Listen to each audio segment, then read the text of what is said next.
It was a maintenance worker assigned to clean out an abandoned impound lot just outside Reno, Nevada, who noticed the smell. A 1990s Dodge Caravan, scheduled for scrapping, had been parked there for years. Its windows were thick with grime, the tires cracked by the desert sun, but it wasn't the condition of the vehicle that caught his attention. It was what was locked inside the trunk. When the back hatch was finally forced open, officials found a large blue tarp, duct-taped tightly. Inside, brittle fragments, weathered by time, partial remains, bones. The vehicle had been registered to a man named Doyle Harkins, a long-haul trucker whose name had once surfaced in a cold case and then disappeared just as quickly. That discovery triggered an immediate call to the Washoe County Sheriff's Office, and within 48 hours, an FBI forensic team was involved. Among the fragments were two distinct sets of bones, human, and beside them, beneath layers of cloth and plastic, was a faded Canadian passport, the name on it, Livia Brunswick, age 24. Last seen alive in the summer of 2003, hitchhiking west through Nevada with her boyfriend, Tyler Price. They had never been found.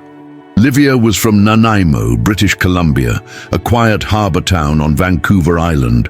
Artistic, restless, and drawn to open skies, she had taken a gap year to travel before starting graduate school in visual anthropology. Tyler, 2 years older and infinitely more grounded, had recently left a forestry job in Prince George. Together, they planned a months-long backpacking trip down the American West Coast. They called it the no-plan plan. Friends described them as impulsive but cautious, never reckless. They crossed into the U.S. at Blaine, Washington, in early June of 2003. By the end of the month, they had made it through Oregon, camped in national forests, and hitchhiked with truckers and retirees.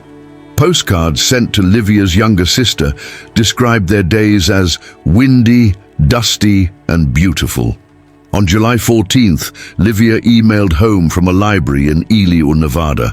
"We're heading toward Reno. Should be there by the weekend. Might grab a ride from a guy heading that way." That was the last known contact. The initial missing persons report, filed in Vancouver, struggled to gain traction. Livia and Tyler were legal adults, traveling voluntarily. No signs of foul play. It wasn't until a Canadian consular official contacted local authorities in Nevada that a basic inquiry began, but there was little to go on. No credit card usage, no phone activity, no sightings. By early August, the families of both Livia and Tyler were distributing flyers across Nevada. Their faces, sun-kissed, smiling, unaware, appeared on truck stop bulletin boards, bus terminals, and highway rest areas. Several truckers reported seeing the pair at a rest stop near Winnemucca, eating crackers beside their backpacks. One remembered a man offering them a ride. He drove an older van, dark blue, with rusted panels, Nevada plates. That lead led nowhere. The Reno Police Department opened a file, but it was thin. There was no crime scene, no known suspect, and no evidence to suggest the couple hadn't simply continued on, or vanished by choice. Over the following months, tips trickled in and dried up. A rancher reported 2 travelers near Gerlach asking for water. A local motel owner claimed a woman matching Livia's description had stayed there, but the guestbook had been lost. In December of 2003, the case was quietly archived. Livia and Tyler became names on a wall in a consulate office, the kind that haunt families but barely make a headline. It would be 8 more years before that Dodge Caravan would surface again. By 2011, Doyle Harkins was no longer a trucker. His commercial license had expired following a DUI. He'd drifted from job to job, mostly odd repairs in backlot garages and seasonal labor. No one in Reno really remembered him, just another man with a weathered face and a shifting address. The van had been towed in 2006 after sitting for months behind an auto repair yard he once worked at. The tow order, marked as abandoned, listed no suspicion of criminal activity. The vehicle had never been searched. The trunk remained sealed. But one of the tow yard clerks had logged the VIN and photographed the interior before storage. Those images, when pulled in 2011 after the discovery, showed something unusual. A small pendant hanging from the rearview mirror, a crescent moon carved from driftwood. Livia's sister would later confirm that she had made that pendant herself. The remains were sent to the FBI lab in Quantico. A preliminary report confirmed the presence of human DNA, though degraded. Bone fragments from two individuals, consistent in age and biological sex with Livia and Tyler. A single molar provided a partial DNA profile that matched Tyler's mother. No clear cause of death could be determined. Inside the van, investigators also recovered a torn flannel jacket, a burnt cassette tape labeled Miles Davis, and a Polaroid camera. The film had degraded, but one image was salvageable. It showed Livia seated on a dry hillside, squinting toward the sun. There was no date. The discovery reignited the case, but also raised more questions than it answered. Doyle Harkins was located in a halfway house outside Carson City. When interviewed, he denied any knowledge of the bones or the couple. He claimed he'd sold the van in 2003 to a man named Kenny. No last name, no bill of sale. He offered no proof. Harkins had a criminal record: possession, assault, 2 arrests for transporting undocumented persons, but nothing tied him definitively to Livia or Tyler. The investigation, now federal, turned toward mapping Harkins' movements in July 2003. Through old fuel receipts, toll logs, and a subpoenaed trucking company ledger, agents reconstructed part of his route. He had been in Ely. He had delivered to Reno. There was a 72-hour window, unaccounted for. The FBI searched a storage unit once rented by Harkins in 2005. Buried behind a mattress and rusted appliance parts, they found a metal toolbox. Inside, a stained bandana, a woman's earring, and a single-page map of Nevada. A line was drawn in red ink from Ely to Reno, curving off-road near Lovelock. That route had never appeared in the original investigation. The case was no longer cold, but it was far from solved. And as they began retracing that red line on the map, investigators would find something else, buried just off the old gravel road. A second tarp, folded inside, clothing, faded, torn, a size consistent with a young woman. In the pocket, a small notebook. The first page read, "We took a ride west, but something feels wrong." The discovery of the notebook marked a turning point in the investigation, breathing new life into a case that had lingered on the edge of oblivion for nearly a decade. Forensic teams carefully packaged the fragile pages, now yellowed and brittle, and sent them to a handwriting analysis lab. The contents were cryptic but haunting, scattered sentences, fragments of thought, anxiety seeping through the ink. "We took a ride west, but something feels wrong." The tone was urgent, but fragmented. Other passages described cold nights, silent roads, a man who watches, and promises that shattered like glass. The handwriting was small, almost trembling, but unmistakably female. The FBI's forensic document examiner confirmed the writing matched samples of Livia's handwriting recovered from family archives. It was her. Piecing together these new elements, investigators began to reconstruct the final days of Livia and Tyler's journey with a sharper focus. The missing link was the mysterious man named Kenny, who had allegedly purchased the van from Doyle Harkins in 2003. A breakthrough came when a former co-worker of Harkins, a retired truck driver named Mark Fields, came forward. Mark recalled a conversation with Doyle from that summer. Kenny was a nickname for a guy who'd been riding along with him, a quiet type, kept to himself, not the kind of guy you trust. Mark's account suggested Doyle had been more than just a driver. He might have been involved in something darker, Surveillance footage from a gas station in Ely, dated July 16, 2003, surfaced from archived tapes. It showed a blue Dodge Caravan parked near the pumps. The driver, identified by gait and clothing as Doyle Harkins, was with a man wearing a baseball cap, face obscured. But there was a third figure, a young woman who appeared hesitant, clutching a small backpack. The tape was grainy, the faces blurred, but the presence of a third person was undeniable. Meanwhile, investigators examined phone records retrieved from archival data requests. Tyler's last known call was traced to a payphone near Lovelock on July 17th, just hours before the van was last seen. The call lasted less than a minute, too brief to identify the recipient. A search of payphones along the route revealed a pattern of short calls, some placed and then quickly disconnected. None of the numbers were recovered. Interviews with locals added pieces to the puzzle, but also contradictions. A gas station clerk in Winnemucca remembered a couple matching Livia and Tyler's description, waiting for a ride late in the evening. "They seemed nervous," she said, "like they didn't want to be there." Another witness, a trucker passing through, recalled picking up a hitchhiker matching Livia's description near Gerlach.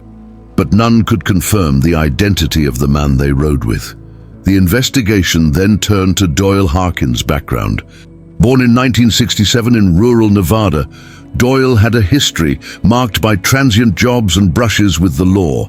His criminal record showed non-violent offenses, DUIs, possession, and small thefts. However, a pattern emerged. Allegations of transporting hitchhikers illegally and occasional reports of aggressive behavior during long-haul trips. Doyle had lived for a time in Reno, but had disappeared from records after 2005. Forensic analysis of the van yielded unexpected clues. The fibers found on the tarp covering the remains matched clothing brands popular in the early 2000s, but rare in the region, suggesting the victim's belongings had been preserved deliberately. Dust and pollen samples from inside the van indicated recent travel through a narrow desert canyon, not previously considered during the initial searches.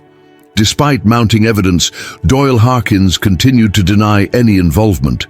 In a recorded interrogation, Doyle's voice was steady but guarded. "I don't know nothing about any bodies. That van was just old junk to me," he said. Detectives pressed on inconsistencies in his story, how he could have sold the van without paperwork, why his license had expired suddenly, and why he couldn't recall the nickname Kenny. Doyle's answers were evasive. Then, in early 2012, a confidential tip redirected the investigation. An anonymous caller reported seeing a man matching Doyle's description hauling bags into a remote shed near Pyramid Lake. Law enforcement searched the property but found nothing. However, neighbors spoke of strange noises and suspicious activity around the time of Livia and Tyler's disappearance. Meanwhile, the families struggled with the emotional weight of the renewed case. Livia's sister, Emily Brunswick, reflected in a rare interview, "We lived with the unknown for so long. Then suddenly, years later, this horror is dragged back into the light." It's hard to feel closure when the questions multiply. Tyler's mother, Karen Price, spoke quietly about the frustration. "The police tell us they're close, but it feels like the truth keeps slipping through their fingers. We want justice, but mostly, we want to know what happened." One chilling detail emerged from the forensic report on the bone fragments. Several showed signs of blunt trauma, but the damage was inconsistent, indicating a possible struggle or an attempt to move the victims post-mortem. Also, small fragments of a green fabric found mixed with the bones matched the interior upholstery of Doyle's van. This tied the victims, the van and Doyle together, but still left the motive and sequence of events a mystery. As investigators re-examined all the evidence, a new theory took shape. It was possible that Doyle had picked up Livia and Tyler under the pretense of helping them. But something had gone terribly wrong, perhaps an argument or an unknown grievance, leading to violence and the concealment of the bodies in the van trunk. The map with the red line suggested that Doyle deliberately avoided main highways, perhaps to evade detection. Still, gaps remained. Who was Kenny? What happened to the van between 2003 and 2006 before it was towed? Why were the victim's personal items so carefully wrapped and preserved? The FBI released a statement acknowledging the complexity of the case. While we have made significant progress, critical questions remain unanswered. We continue to seek information from the public to close these gaps and bring justice for the victims and their families. The case captured public attention once again, with news outlets and cold case forums dissecting every detail. Amateur sleuths analyzed photos and records. Conspiracy theories emerged, some baseless, some chillingly plausible. But for the families, the truth was painfully real. As the investigation pressed forward, one last clue surfaced. A grainy home video from a truck stop security camera dated July the 16th, 2003. It showed Doyle's van parked beside a white sedan. Two men exchanged packages, indistinct, wrapped in plastic. One of the men matched the description of Kenny, and then the van's door opened, a figure in the doorway. But the camera cut out before the figure was fully visible. The timeline was rewritten again. Doyle was no longer just a suspect. He was a person of interest in a network, possibly involved in human trafficking or worse. The question loomed, was Livia and Tyler's disappearance part of something far larger? The release of the truck stop footage sent shockwaves through the investigation. Though the video was grainy and incomplete, the implications were profound. Doyle Harkins was no longer just a man with questionable behavior. He was potentially linked to a wider, more sinister network. Federal agents expanded their inquiry, collaborating with the Department of Homeland Security and local law enforcement across several states. They combed through trucking company records, interrogated known associates, and delved into Doyle's history in painstaking detail. Doyle's background painted a picture of a drifter, but not just any drifter. A man who frequently crossed state lines, often carrying undocumented workers or hitchhikers. Some of his stops coincided with reports of missing persons in Nevada and California. Yet no direct evidence tied him to other disappearances until now. A breakthrough came when agents uncovered a series of intercepted phone calls from 2003, encrypted but traceable to a cell tower near Pyramid Lake. One voice was identified as Doyle's, the other unknown. The content hinted at transactions, discussions of loads, pickups, and deliveries, language typical of illicit smuggling operations. Meanwhile, forensic teams performed a painstaking reanalysis of the bones discovered in the van trunk. Advanced isotope testing suggested the victims had been exposed to high levels of environmental toxins shortly before their deaths, possibly from vehicle exhaust in a confined space. This supported the theory that they were restrained inside the van for an extended period. Witness interviews revealed further contradictions. A local gas station owner initially claimed he saw Livia and Tyler voluntarily leaving with a man named Kenny.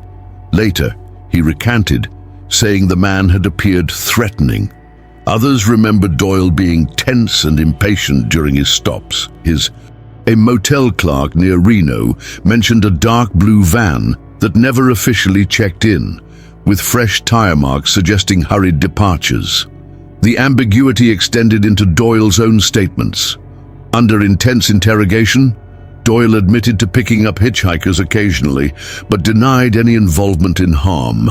However, inconsistencies plagued his account. He was vague about the whereabouts of the van between July and September 2003. He could not explain why the van's interior had been cleaned meticulously before it was towed in 2006. Public pressure mounted as activists and cold case advocates highlighted the failings of the initial investigation. Why had the van not been searched earlier? Why had so much time passed before forensic experts recovered the bones. Amidst this, a new witness came forward, a woman named Karen, who had worked as a waitress in a roadside diner near Gerlach in 2003. She reported seeing Doyle with two young travelers matching Livia and Tyler's description. Karen recalled Doyle arguing on his phone, agitated and threatening. She said, "I don't want trouble," Karen recounted, but he looked like he was ready to snap. Agents revisited the storage unit connected to Doyle and found a hidden compartment beneath a floorboard.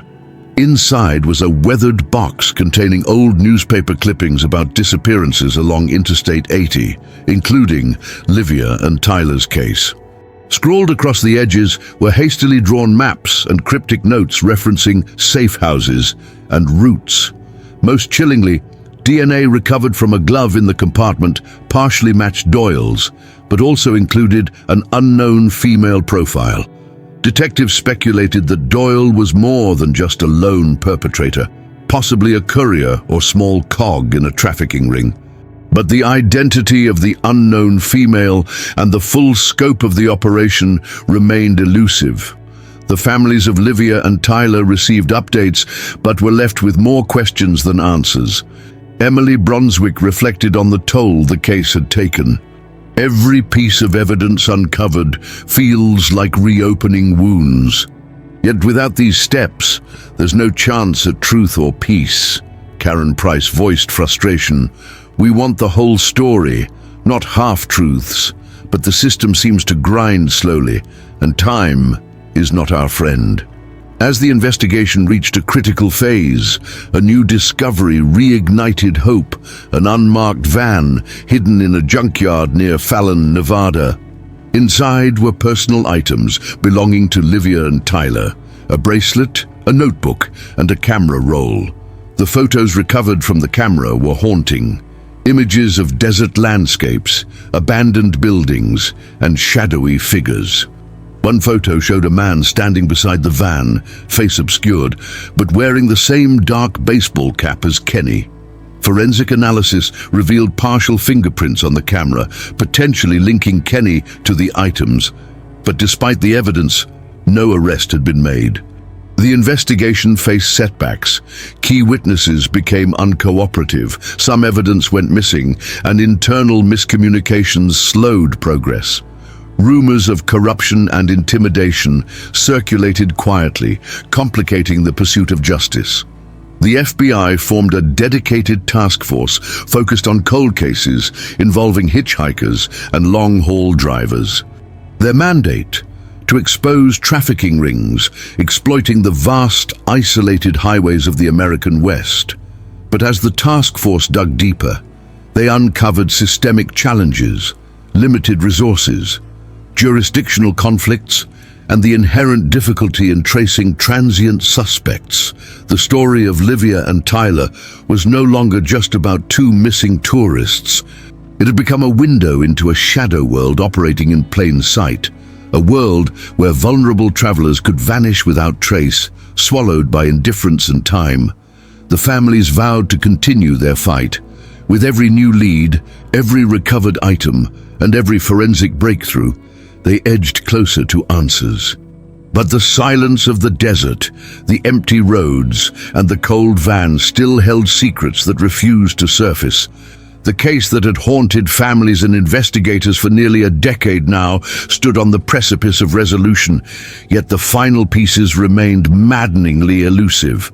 Months after the discovery of the unmarked van and recovered personal items, federal authorities arrested a man fitting the description of Kenny. His name was Kenneth Dalton, a 45-year-old truck driver from Nevada with a shadowy past.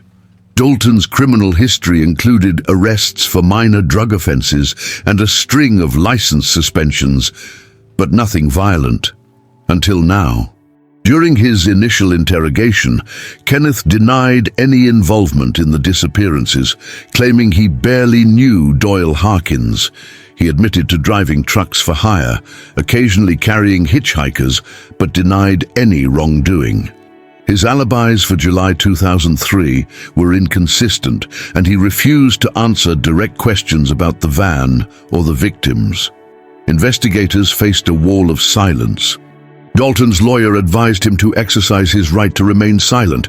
Still, forensic teams pushed ahead, analyzing new evidence seized from Dalton's residence, a cache of cell phones, GPS devices, and encrypted communication logs. Decryption specialists revealed messages referring to the cargo, deliveries, and avoid checkpoints. These suggested a coordinated operation involving multiple actors, possibly a trafficking network spanning state lines. At the same time, scientists re-examined the bone fragments with the latest forensic techniques. They identified traces of a rare sedative in the victim's bones, a drug commonly used to incapacitate victims during abductions. This confirmed suspicions that Livia and Tyler had been forcibly restrained before their deaths. Despite these advances, no direct link emerged connecting Dalton or Harkins to the murders. Several key witnesses had either moved away, refused to cooperate, or vanished. The trail was growing cold again. The families faced a cruel reality. Justice, if it came, would be slow. Closure, perhaps, forever out of reach. In a final statement, FBI lead investigator Special Agent Marissa Glenn said, "This case underscores the challenges of pursuing justice in crimes that cross jurisdictions and involve transient individuals. The system must improve its response to protect vulnerable populations traveling these vast landscapes." The story of Livia and Tyler remains a sobering reminder. Two young lives, erased in the shadows of empty highways, their bones a silent testament to a mystery only partially uncovered.